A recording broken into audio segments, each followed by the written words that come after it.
put him in charge for one day. White হাউসে পা দেওয়ার সাথে সাথেই অবৈধ অভিবাসীদের ওপর চড়াও হতে যাচ্ছেন ডোনাল্ড ট্রাম্প।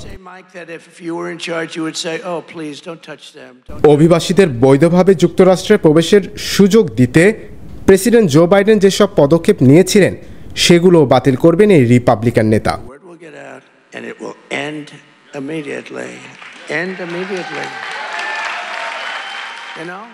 অতীতে অপরাধের সাথে জড়িত নেই এমন ব্যক্তিকে গ্রেপ্তার করার ক্ষমতা বাড়বে মার্কিন কেন্দ্রীয় অভিবাসন কর্মকর্তাদের। একই সাথে মেক্সিকো সীমান্তে প্রাচীর নির্মাণের কাজ আবারও শুরু হবে।